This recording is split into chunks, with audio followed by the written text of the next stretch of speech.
Hey sis, if you've ever questioned whether your story is too heavy, too messy, or too broken to be shared with the world for God's glory, this episode is for you.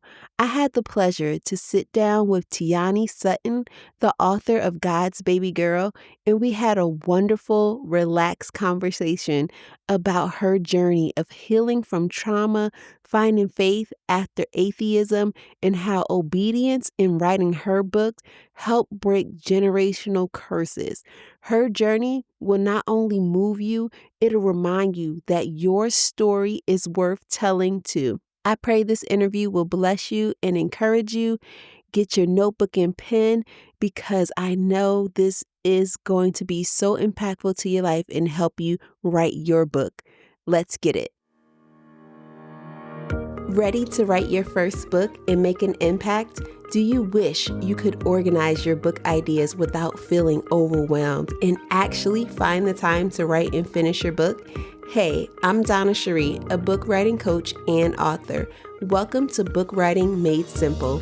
Inside this podcast, I'll teach you how to get a clear vision for your book idea, get organized, keep it simple, and develop a writing plan so you can finally get your book out into the world. Grab a notebook and pen with your favorite cup of tea.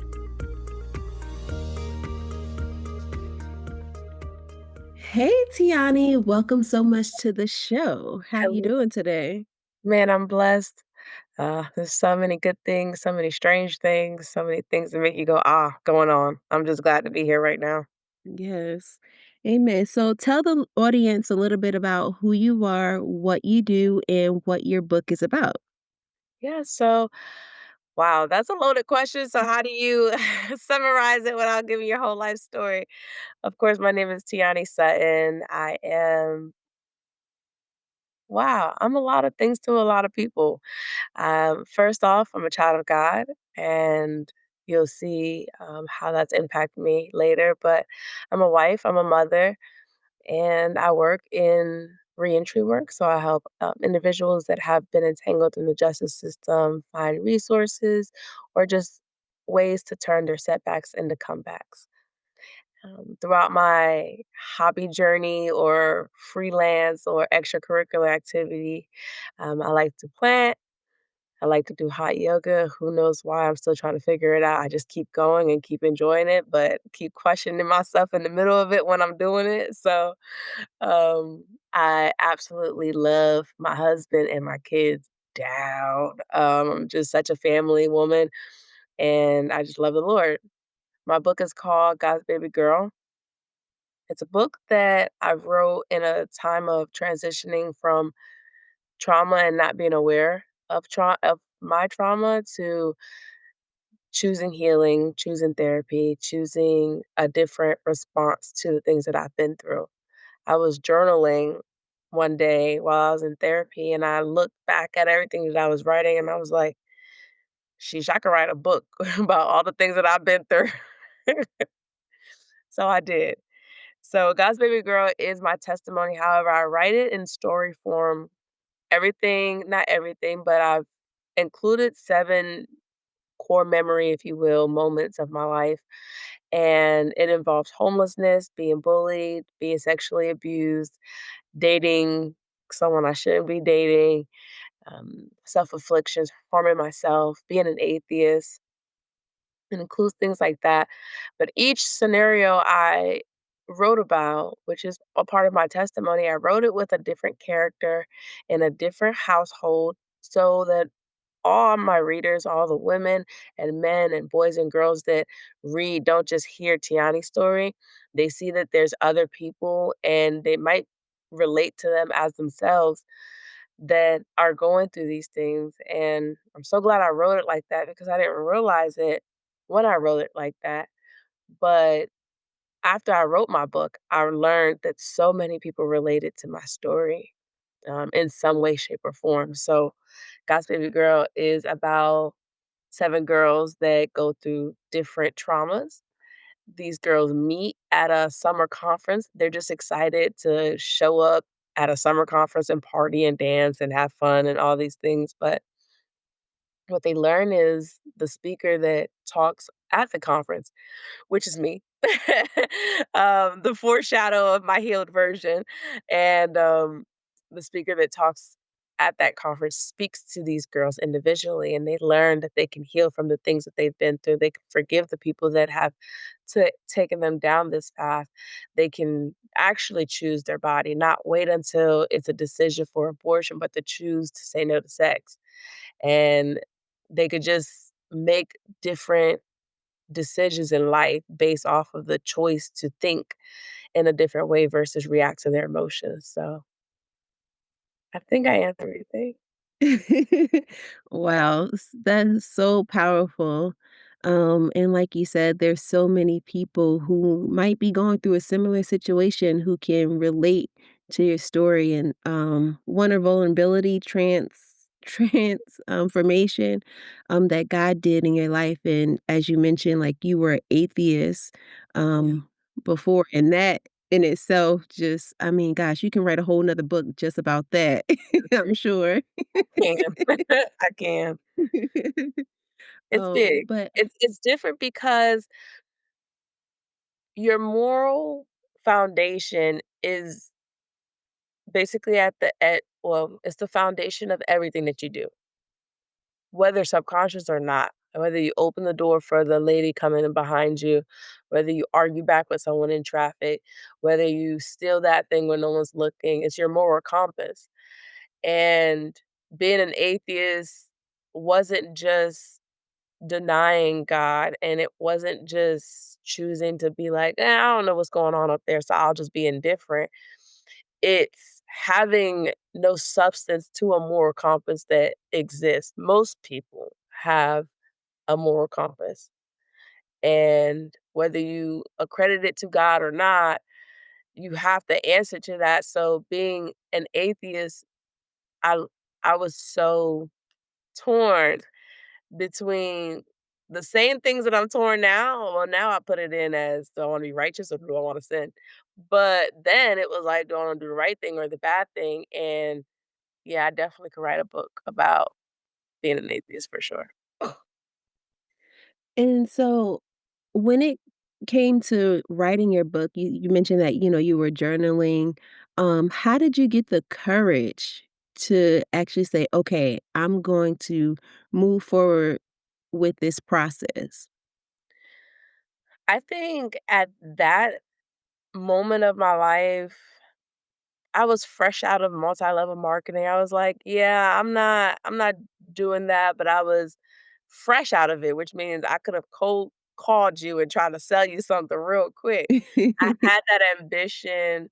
At that time, I think I turned yeah, I got married at 23. So I turned 24. So at that time, I was just okay with everything that I was doing. So it was like, "Hey, do you wanna start this business? Alright, let's try it." And then that business continuously grew me and pushed me, and I didn't really take no for an answer. So when I seriously looked at my journal and was like, "Dang, I can write a book." And then I don't even remember how I met my book publisher. I don't even know how I met her. But I remember contacting her, whether someone referred her to me or I asked about her or whatever. I found her on Facebook, and we had a conversation at Starbucks. She came in, and it's crazy now that I'm thinking about this whole memory. Side note, she lost so much weight. She lost I wanna give her, like, 80 to 100 pounds, and she's so healthy right now, and she's just doing incredible. But anyways, I'm just picturing her before her transformation. I'm like, "Oh my gosh, yeah, she was." Um, when we went to Starbucks, we had such a good conversation about it, and she walked me through the process. She was like, "Okay, you can pay for it like this, like that, but you're writing a book, and you're writing a book for God, and you're writing a book that is intense." Intense as in I had to be vulnerable and okay with whatever happens once I release the information I've released. And she said, "If you feel like you can do this, then this is the payment plan." And she was pretty short and sweet about it, but I was like, "Oh, dang, if you think I can do it too, then alright," you know? I think the fact that no one gave me pushback, it was just a no-brainer. I didn't really push myself back. Now I challenge myself a lot more, but back then I really didn't. It was just like, "Alright, I'll write a book, so what? Let's do it." I had no idea what I got myself into, but Yeah. the first thought was like, "Yeah, I can do this." So And what were some of the initial maybe feelings that you had when she mentioned to you, "Hey, like, once you put it out there, it's out there." Did you have any resistance about pieces of your story, um, in the book or, like, thoughts around that maybe had some initial, resistance, but you still pushed through? yeah, absolutely. So not in the beginning. The beginning was like, "Oh my god, I'm writing a book." So, probably like the first week or 2, before I even actually started writing and realizing what I was doing, it was like, "Yeah, I'm about to write this book," and all this stuff. During the writing process, very early on, throughout the entire writing process, it was hard. It was hard because I was sharing pieces of myself I was ashamed of, pieces of my family I was ashamed of, things about my family that people didn't know, and things that I was talking about was really heavy things. So it wasn't just like, "Oh, Tiani dropped out of school," which I did, but Tiani dropped out of school. It was like, no, Tiani was sexually abused for multiple years by her father, the same one that we see her driving around with all the time. Tiani was homeless when she got to North Carolina. I remember calling them when they were in North Carolina and I didn't know they were homeless, so I I didn't realize how much guilt I felt I was gonna feel. So I felt so much guilt because it was like I'm I'm opening a door and you don't know what's going in, what's coming out. And I felt ashamed because a part of me was wondering if it was selfish of me to do this. And it was like, am I doing this out of like anger? Like, am I like the whole world gonna know, I never thought about it like that, but then when you start to doubt yourself, anything comes up. So I started to wonder if I was doing this out of anger, out of resentment, out of revenge. Um, there were times where when we first got married, we were in an apartment in Durham, and we had a little balcony like that one behind me, but it was a sunroom, so it was completely closed in, like basically another room, and that was my writing room. And my husband's he's such a kind man that there will be times where I'll be writing and the lights are on, music is playing, I'm just and then there'll be times where the lights are off, I'm sitting on the floor, it's quiet, and I'm writing. And I remember so many times he'll just come in, give me a little glass of wine, sit with me and say, "Hey, take a deep breath, okay? Like, you're gonna get through it. You gotta do it though." And I needed that encouragement because there's parts of my story where it's creative, it's fun, it's storytelling, it's exciting. And then there's parts of my story where it's like there's tears on that paper. Every copy on page so and so, there's a lot of tears on that paper. And a piece of my heart is in each book that I give out because I don't know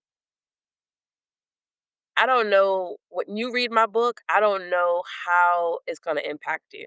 So I don't know if the fact that I just got over all my sexual abuse with my father and now he hangs out with my daughter.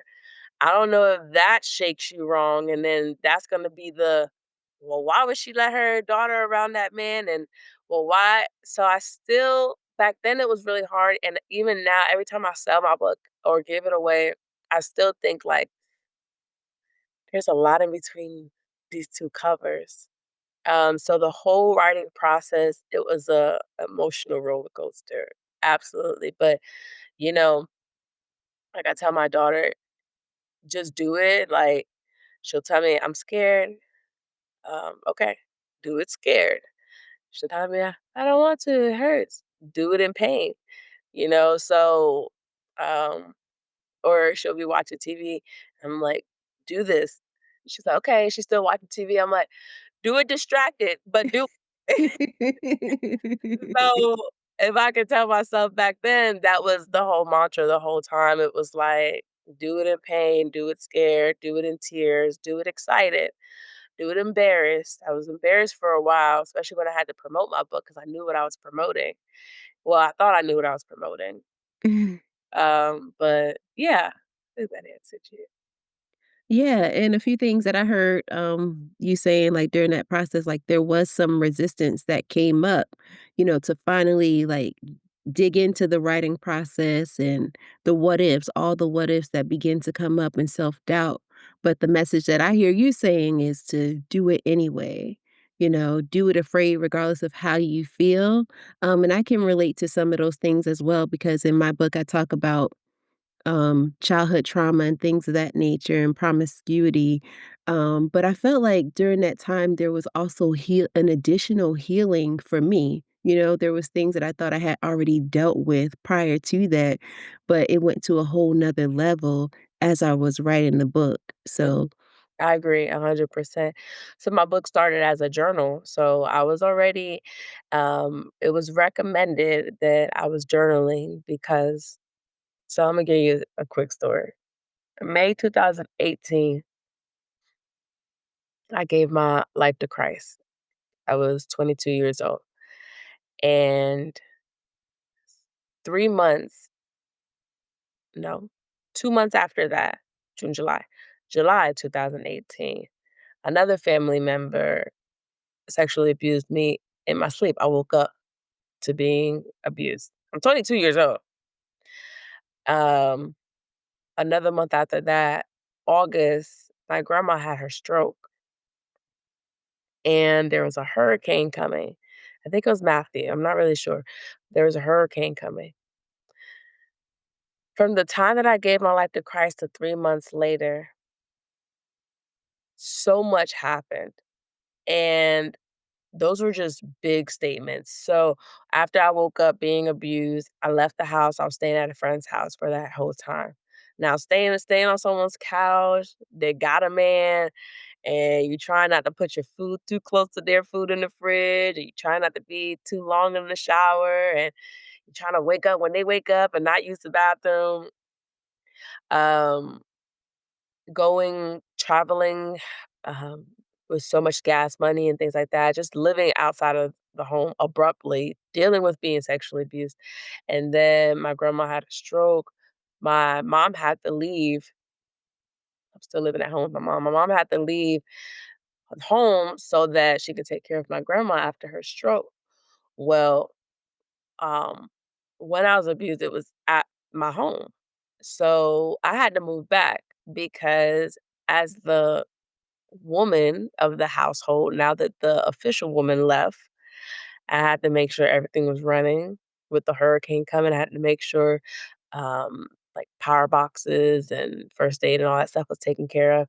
Food was still being made. The house was still being cleaned because we had dogs. I had to put myself aside to tend to the household and also tend to multiple people in the household, including one that was abusing me or had abused me at that point. So all of this led me to some sort of depression. It was more of a functioning depression where people overheard me and watched me over a few days and recommended therapy, almost like shoved me into therapy. I don't know what kind of signs I gave off, but they definitely kinda pushed me in the door. Never really did therapy or anything like that before.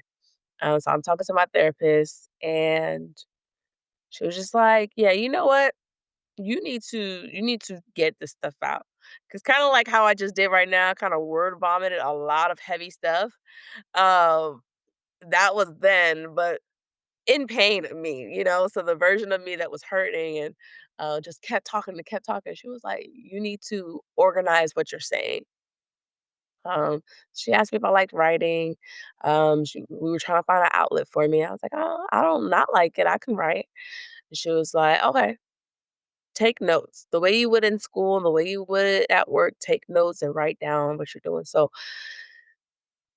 that's where God's baby girl came from. I was compartmentalizing all the things that was so hard for me to deal with, and speak about, and think about, and all my anger and all these things that affected me. Um, Most of it was negative. And so when you say vulnerable, I'm thinking, yeah, like it's not just like, oh, I'm sharing something that happened with me in the past. I was on like borderline suicide watch, and that's how God's baby girl came about because I was journaling and that was a part of my therapy. I wouldn't even really talk in therapy about my trauma. We would talk about legal stuff like brown girls are um um I'm losing the word Represented. yeah, underrepresented women Mhm. is there in our community and all these legalities. And most of my therapeutic healing came from me writing and me just getting it out and processing and thinking through it at that point. So I fully agree. There was a lot of tension there. And the book was almost, and I write it in my four message, the book is like a gift to me because I did I did the hard work of working through this pain, facing this pain, being accountable for my behavior regardless of my pain. Um, I did I did harder work after the book for sure, but up until that point, I was obedient to writing it, and it felt like a gift to me. So it's a very bittersweet. Excuse me, it was a very bittersweet experience going through that journey. Amazing. What a beautiful how everything just came to be, how it was a gift for you, and now it's a gift for other people who read it. So, God is so amazing, he can turn anything and make anything beautiful. I don't care what it is, he can do it. So, wow. And after you had your finished manuscript, and what I mean by that, like, after you just wrote everything that you possibly could, according to this book, what was that like for you? How did you feel? That was crazy. So between the book is done and I'm waiting for the first copy to come in, it was like a high of adrenaline, like, "Did you check the mail yet?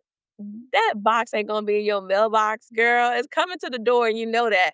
But I would just the most irrational things. I had the delivery date. My book publisher, she always kept me up to date with everything, even still to this day.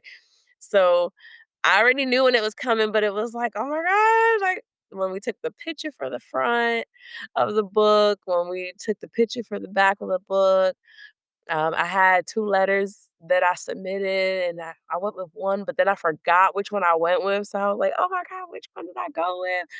Um, there was so much panic and anxiety and adrenaline and excitement, and it was like, "Well, it's done now, sister friend, like, what you gonna do? You can't do nothing, it's in the printing process." So, oh, that process was so fun because yeah, it was if I could say one thing, it was so much adrenaline, like, every day I woke up like, "I wrote a book. I wrote a book. I wrote a book. I wrote a book." And then Marquise also, he would just be like, he'll remind me when we going places and, like, if we went to Food Line or we met a couple downtown or something, he'll like, "Yeah, my wife, she just wrote a book." I'm like, "I did write a book. Oh my god, I just wrote a book." So it was cool. So I sent my original manuscript out and they sent me like what the book would look like basically in like a paper form, like a regular loose leaf paper form or like a printer paper PDF basically. So I read through it, gave them my edits and all that stuff. And yeah, then I remember after the book came in, oh, I recorded the video, I'm gonna watch it when we get off this call. Now I got but I'm sitting there and I open it and I just look at my book, I'm like, "God, you really did this. Like, you really you told me to keep going, I kept going, and look at what I made of myself." I was so proud, so excited. It was crazy. And then probably, like, that weekend or within that month, I tried to get my book in the bookstore, and I didn't know it then, but I had no title on the spine of the book. So, Oh. the reason why is because it was just short enough, it was 10 pages short enough to not need a title well, to not fit a title on the spine. It wasn't big. Okay. So, I talked to my publisher, and I was like, "Well, I need a title on the spine so I can get in the bookstores." So, she was like, "You need to make the book longer then." Girl, time, I've been writing for so long. So, I put interactive journal prompts in there. So, at the end of the story, when the girls are at this conference and the speaker's helping them through, she's giving them interactive journal prompts, like, "Write a letter to someone that you're really upset with, crumble it, throw it on the floor, and that's you forgiving." So, it's pieces of the book now in a interactive part, or write your a letter to God, or things like that. So, after Okay. that, it became big enough. I took that thing right to Barnes& and Noble. I was like, "Okay, what I gotta do?" They were like, "You know your book is already on our online catalog." I was like, "It's already up there?" So, my book was on the Barnes& and Noble catalog, the Amazon catalog. I didn't realize that, so then I was just working on getting it into smaller bookshops and Christian workshops, things like that. Awesome, awesome. I know it's such a rewarding feeling, like, once you have that finished manuscript and then you see your proof, it's like, "Oh my gosh, I did This is it." real. This is right. I did Yes. that. Yeah. Yeah, and one of the things I like to tell people who are, thinking about writing a book or they're in the process, is this like, having a book? Because I have your book right here. Okay. But just having a book is something that never goes away. Like, this will be here even after you're gone and your children's children. It will be available for somebody. It's Mm, evergreen for someone to read because, unfortunately, we live in a fallen world, and people will need encouragement and hope, and they will be able to go and get a copy of God's Baby Girl to read it at any given point, and that is so powerful, and that is that kingdom impact, that generational impact that writing and publishing a book can make. So powerful.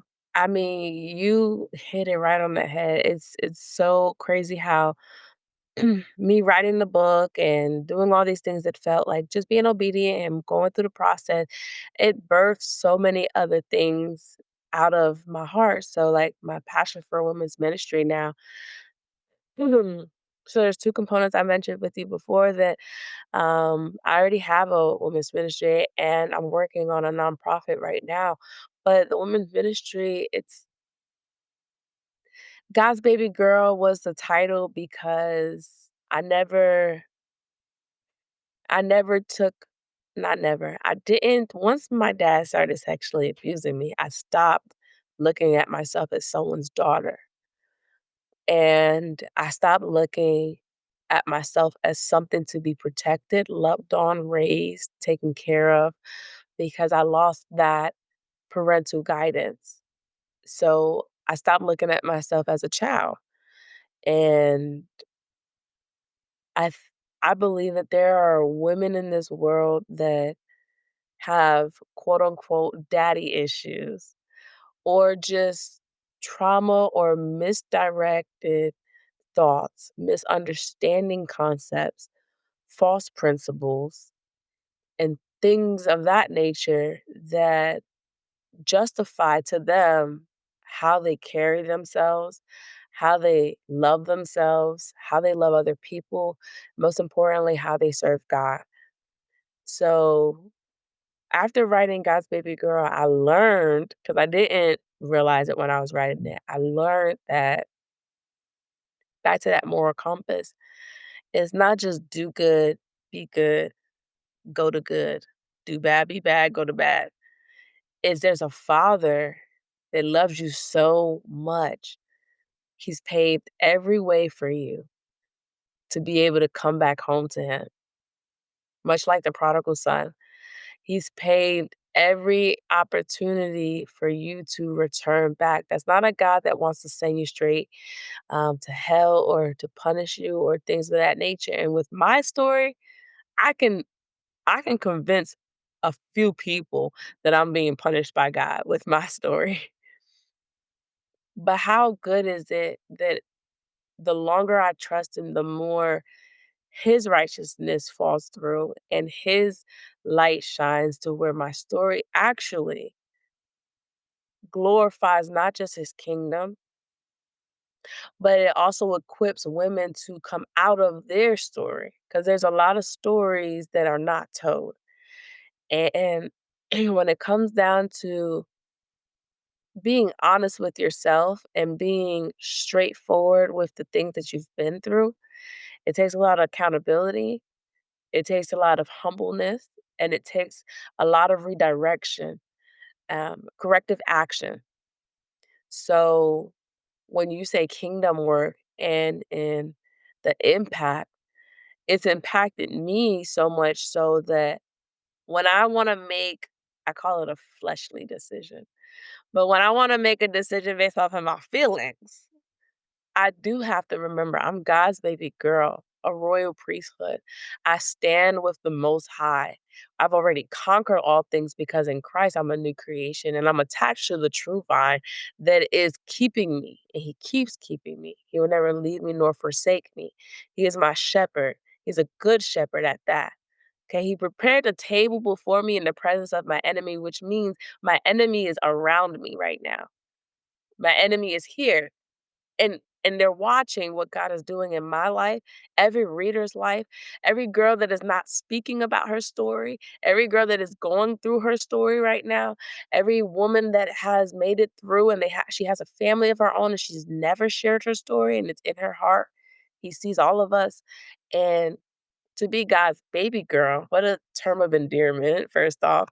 To be his baby girl is to be covered, protected, and justified by the most richest, holy, magnificent thing our minds can even conceptualize. Like, we can't even fathom what God is, but it's the biggest, the largest, like He is that. And that's who is our Father and our mother. And I just appreciate the strength to bypass all the doubt and the worry and the fear and the anxiety and the judgment and the what if. My dad used to say, if ifs were a fifth, we'll all be drunk. Well, as many right, as many times as if this happened, if this happened, girl, I should be toe up drunk because you can do it all day long. But I'm so glad I went through all of it. Not only does it make me stronger for anything coming forward, but there's a point to it. There's a point to the pain. There's a purpose to the pain. There's a purpose to the journey and whatever you need to write about.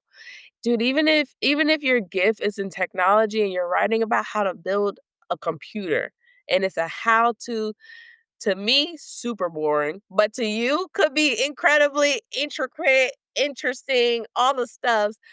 Even that process, how much research you gotta do, how long you gotta stay up, whatever the challenge is in writing the book, the byproduct is someone's gonna read it. It's gonna affect them. It's gonna affect them how you want them to be affected. It's gonna affect them how you don't want them to be affected.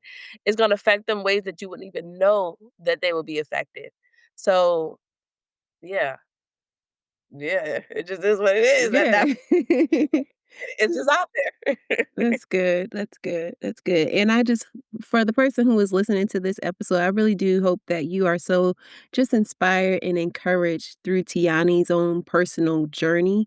her personal story and what God has done for her, as well as, the book writing process, and that if you're struggling, just conti ask for help and do it. Don't stop writing because like she said, the byproduct, it's so worth it, and the empowerment, the confidence, the Godfidence that you get from sharing your own journey of whatever it Yeah, is I mean, I don't even know how to put it into words because I think it just builds a whole level of confidence that you didn't know that you had in God and knowing who He is, and also just I don't know, just the empowerment. I don't know how to put it into words, but it's big. yeah. It's really big, and it's more rewarding than you can expect because it hits in different places.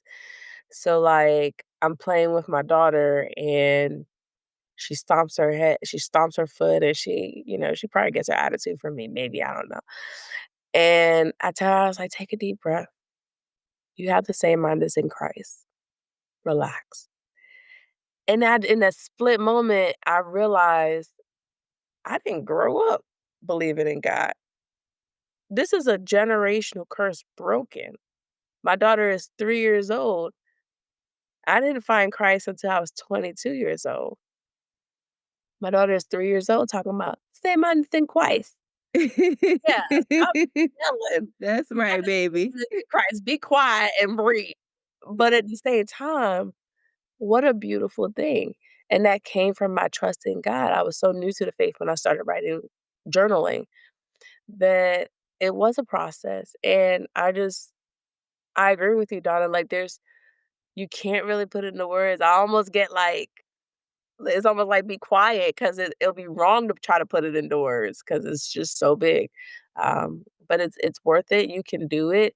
For those that are listening that feel like it's too hard, um, okay.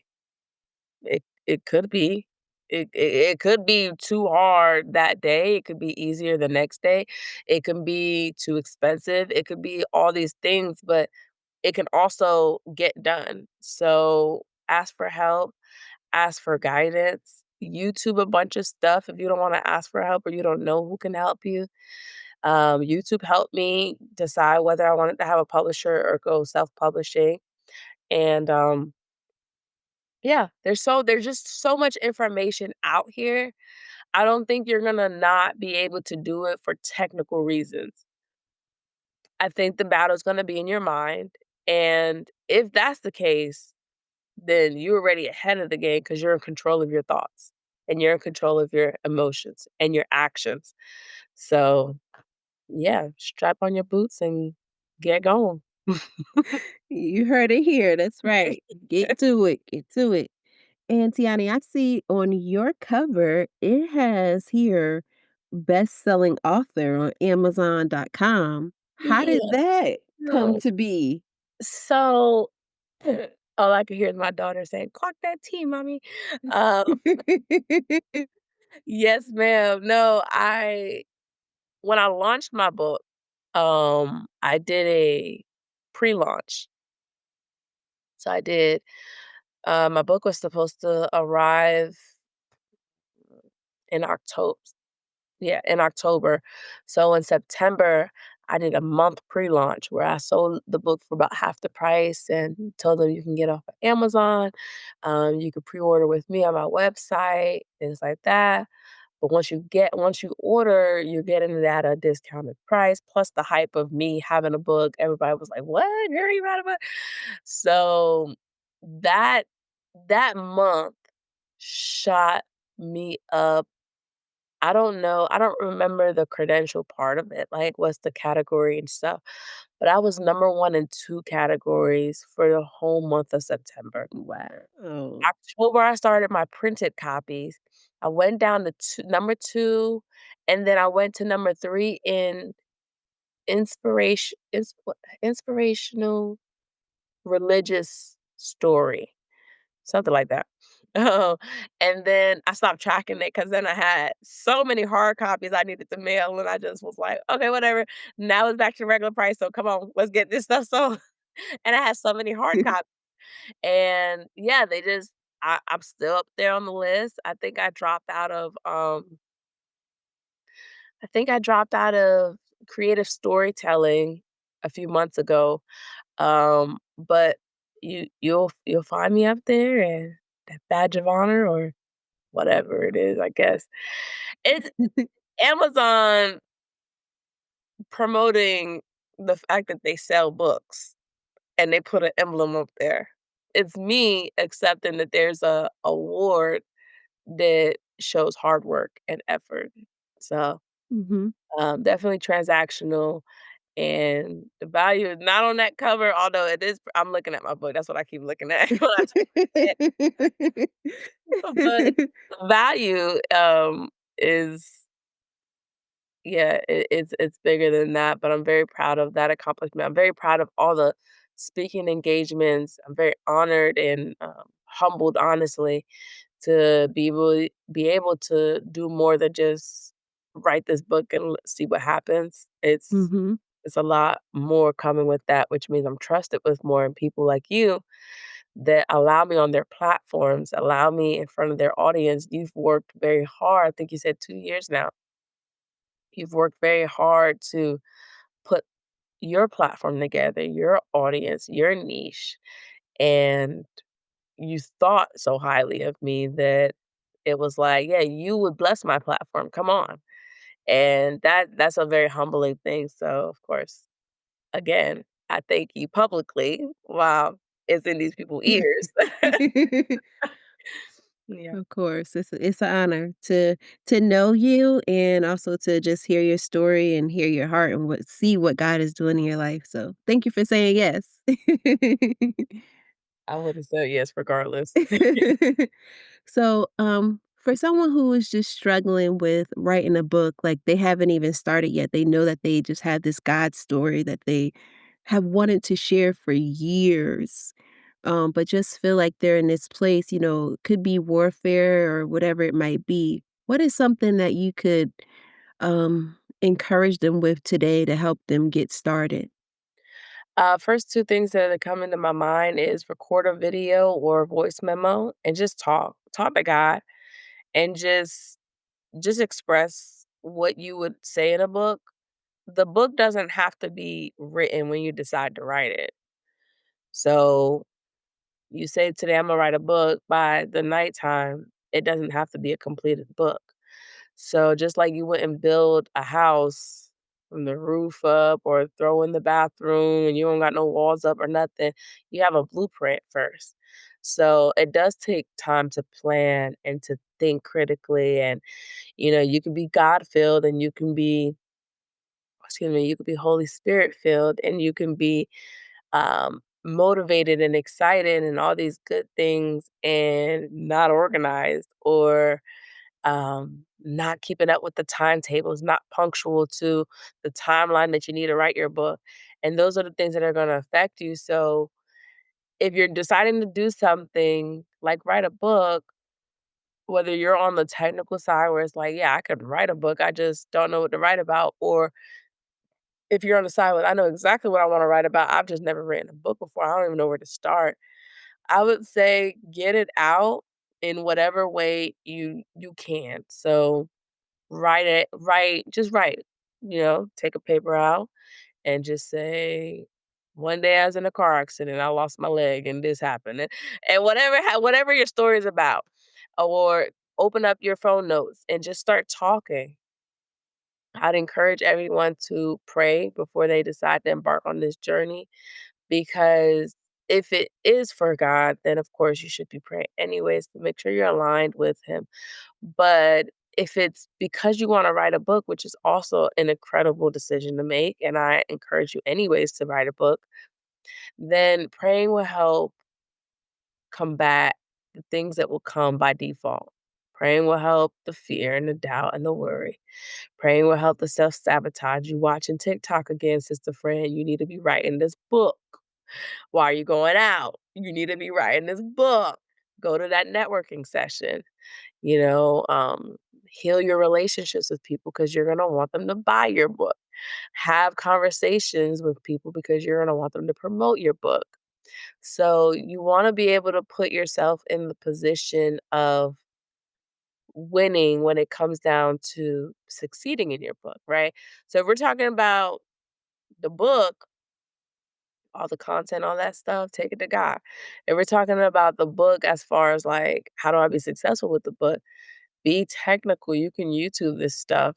You can honestly, you could chat GPT all this stuff, but I'm a visual learner. That's why I have to write and stuff. But you can YouTube it, you can get it out there, record yourself just rambling, and then be like, oh, okay, this is a storyline I want. The more you are intentional about writing a book, the more the creativeness is gonna flow out. The more you keep going, the more you're gonna have an idea. You're gonna be at the end of the book, be like, "Oh, wait, hold on, let me go back to the first chapter.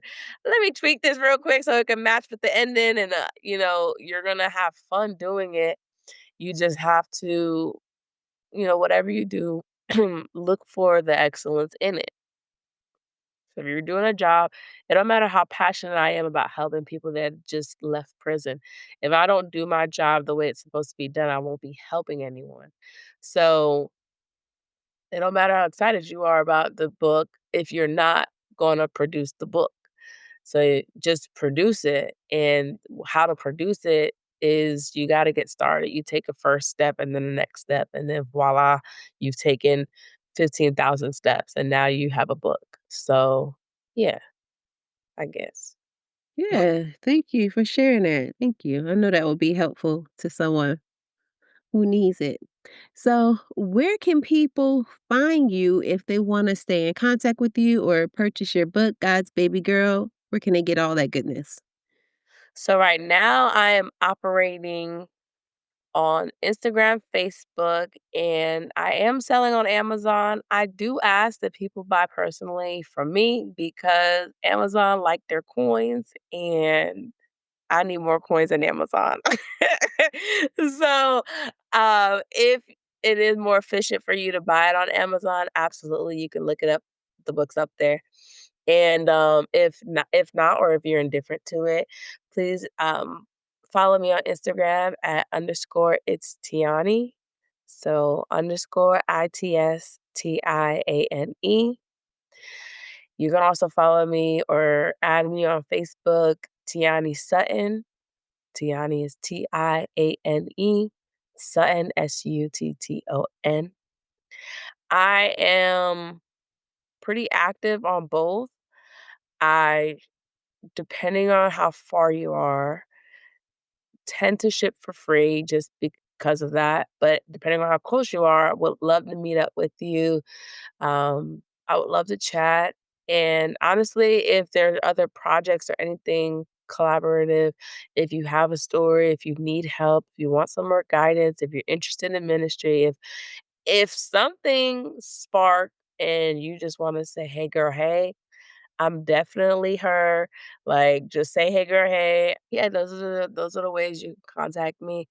Well, thank you so much for coming on the show today to share your heart, to share your story, and as well as your personal book writing process with us.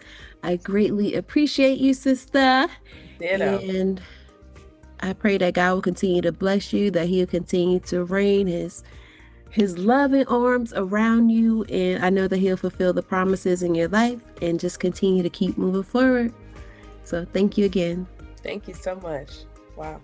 All right, aspiring authors, until next time, ciao. Bye. Thanks for tuning in. I hope today's episode inspired you to take that next step to write your book. Remember, small steps lead to big results. If this podcast has blessed you in some way, be sure to leave a written review on Apple Podcasts. Your support means the world to me, and it helps others to find the show. Also, be sure to pass on the inspiration by sharing this episode with a friend who could benefit from this message. God bless you, sis, and never, ever give up.